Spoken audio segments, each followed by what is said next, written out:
Guys, hello, more Journey of a Millennial here. So just had a meeting about the idea for Syria for a website called Mujtama Online with a lady from the community who works really hard with a group called Najda Now, or Help Now, that actually helps Syrian refugees get to other countries. They do a lot of really good work, and it was really inspiring to talk to her. One thing that I found out is that Najda Now actually gets emails from refugees in Syria who have internet and email Najda to tell their story in Arabic so that the people at Najda can translate them and share them with people in other countries who would hopefully have the money to bring them over or give them aid or whatever help they need. So when I found that out, I asked this lady, I said, well, if they could post on our site in Arabic and have it translated to English for people, is that something they would use? Would people in Syria who were refugees use this website? And her response was yes. If they could post in Arabic, tell their stories, ask for help, and then have that be translated for other countries, they would definitely use that. So that's cool, that made me hopeful. She also gave me the information of their web people. So I contacted them and I was like, hey, this is what I'm doing. And their web people were like, that sounds really cool. We're really busy doing our own super fulfilling work right now that's really helping stuff on the ground. So we can't help you, but good luck. It's a great idea. I'm not actually a web developer, but I do love making YouTube videos, so I think what I'm going to do is make a YouTube video geared towards web developers, seeing if I can find someone to help us with this project. That's the idea for now. We'll see what happens. We'll see, hopefully. So then while we were there, I asked her about the conflict and situation in Syria, because, that makes sense. I figured she'd have a bit more detail on it than I did, and since then I did a bit of research, and what I found was, as one might expect, disturbing. So it sort of started out when the al-Assad regime was sending the army out to kill protesters who were protesting the sort of evil ways of the al-Assad regime. And a lot of soldiers decided, you know what, I don't like killing civilians and shooting my own family and friends, so they defected from the Syrian army. And enough of them defected that they created the Syrian Free Army. Basically an army of soldiers that were tired of Assad, tired of being asked to kill civilians, and wanted to fight back. Basically the rebels from Star Wars fighting against the Empire. It's pretty wild. They were fighting against the al-Assad regime, but they were super underfunded. They were doing things like quick guerrilla strikes on convoys and homemade bombs because that's all they had.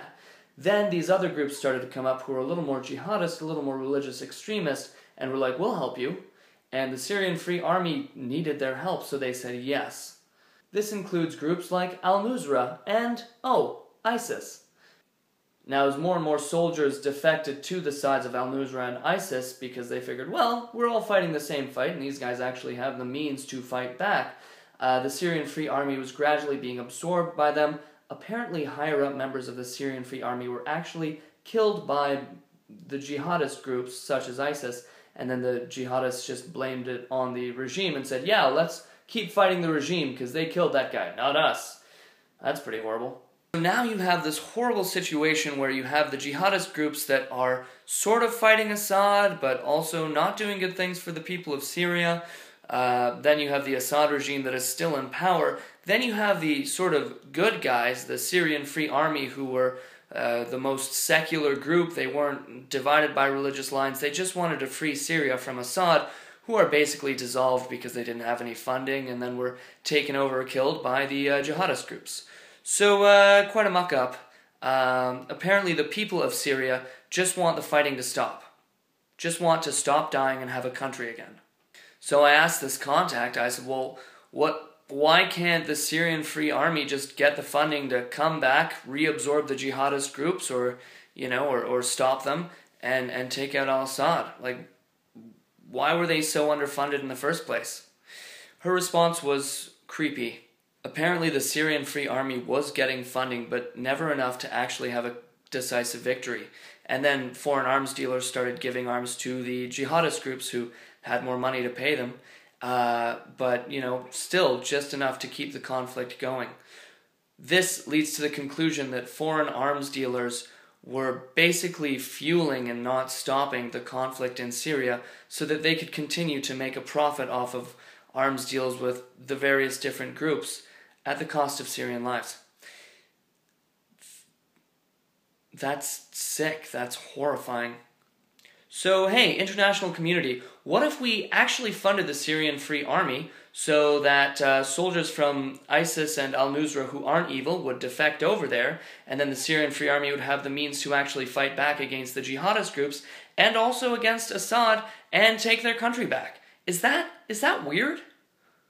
I mean, the States apparently has this great army. Have we tried assassinating Assad? Do we have any ninjas from Japan that we could borrow from them and get him assassinated or something? I get it. It's more complicated than that. But where I'm at now is I really want our website, Mujtama Online, to become a thing to a point that it gives an international voice to Syrians across the globe so that they can tell the international community, stop letting your arms dealers give weapons to anyone and start only funding the Syrian Free Army and trying to actually take out Assad and take back the country. Again, I know it's more complicated than that, but that at the root of this, you have this Syrian Free Army, a secular group supported by the people of Syria that was just trying to free their country from Assad until they didn't have enough money and the jihadist groups came in and became a thing. Anybody else disturbed? So that's all I got for now. People of Syria, our prayers are with you.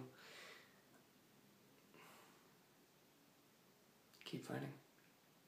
Keep surviving.